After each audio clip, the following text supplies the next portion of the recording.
Tropa, ngayong weekend, uuwi muna ako sa bahay ng biyenan ko para doon mag-inom at mag-food trip. Pero bago ang lahat, rekta muna tayo sa mga source ko sa palengke. Bibili tayo ng 1 kilong hipon. Sabayan natin ng kalahating kilong pusit at kalahating kilong tahong. May mga napamili natin mga tropa. Bibili pa tayo ng manok.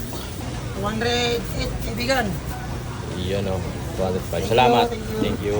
Pag-uwi ng bahay, linisan muna natin tong mga seafood natin, mga tropa. Para pagdating ko sa bahay ng biyenan ko, hindi na ako maglilinis dun, tol. Para lahat, rektahang luto na lang. Rekta hiwa na rin tong mga pusit natin, mga tol, para sa ating mixed seafood curry, mga boss. Tapos set aside natin. Tapos yan, pagsama-samahin na natin sa isang lagayan. Tapos sabon muna tayo ng sangkalan para makita nyo talaga yung ganap na kalinisan kay Tito Otits. Tapos next natin sibakin tong isang buo nating manok, mga tropa, na gagawin nating chicken inasal. Sinibak na rin natin ng ganyan yan, tol, para mas mabilis kumapit yung marinate na ilalagay natin sa manok. Magpitpit at magsibak na rin tayo ng tanglad. Hiwa na rin tayo ng kalamansi at bawang. Tas dito sa isang food pan, lagay na natin tong sinibak na manok, lagyan natin ng Sprite. Tas yung sinibak na tanglad, lagay na natin, mga tropa. Tas pigaan natin ng kalamansi, lagay natin yung bawang, tsaka natin ilagay itong ketchup. Tas lagyan na rin natin ng oyster sauce. Pamintang powder na rin, konting asukal, tas konting liquid seasoning. Tas tsaka natin lalamas-lamasin maigi ng ganyan, ropa. Pakakapitin natin sa loob ng mga buto yung mga marination sheet natin. Syempre, rektahang sibakan na ng aromatics to, tol. Simulan natin dyan sa bawang, next natin tong sibuyas, tapos yung luya. Edisa tayo ng kalanpar at magluluto na tayo ng seafood curry natin. Sabay-sabay ko nang linagay yung aromatics, mga tropa, tapos sinangkot na natin maigi yan. Saan natin linagay yung hipon, mga tropa. Tapos yan, halu-haluin lang natin ng ganyan, tsaka natin lagay itong kalahating kilo nating pusit, tapos tsaka natin itos-tos ngayon, par.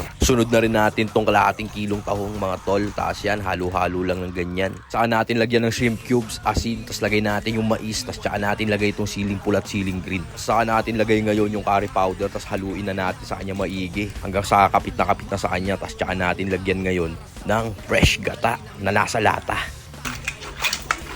Saka natin lagyan ng asukal, pambalansi ng lasa. Tapos yun, tikman na natin.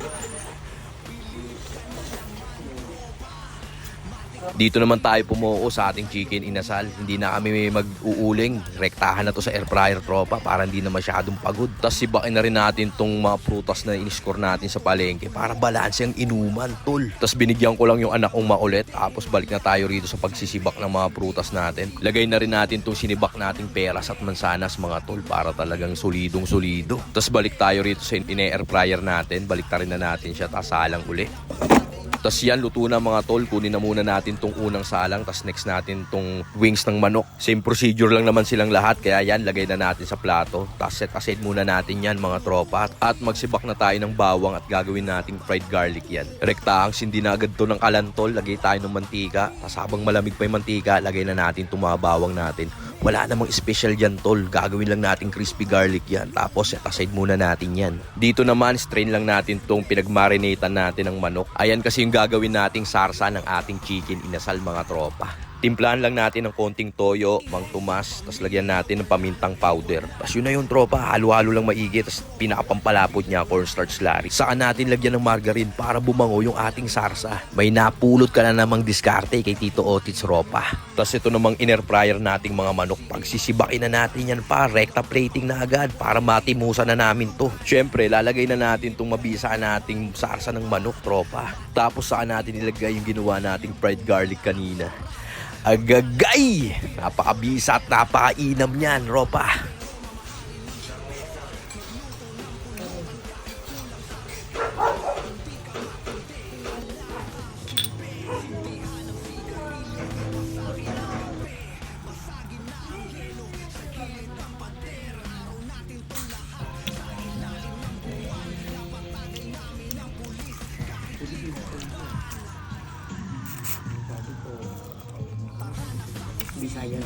Sobra.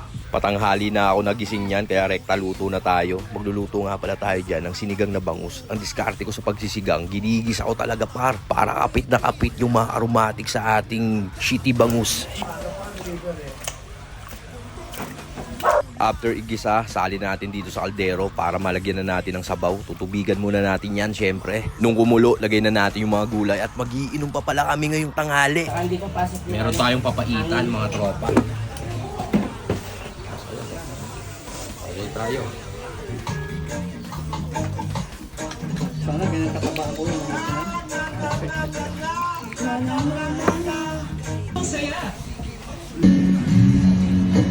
Bisa!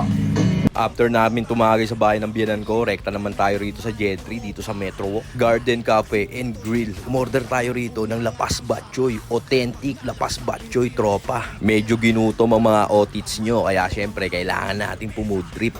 Mga tolo, Lapas Batchoy ng Metro Walk. Ay, kain na lang. Salamat. Mamaya, darating na yung bagong bat. Hulas na hulas.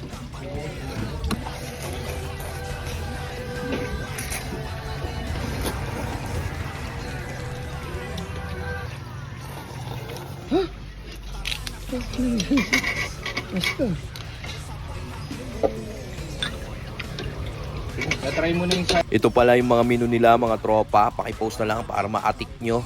Patatagpuan nga pala sila dito sa Metro South Subdivision, Manggahan, General Trias, Etibac, mga boss. Maganda at preskong vibes dito, mga tol. So paano, hanggang dito na lang. Peace!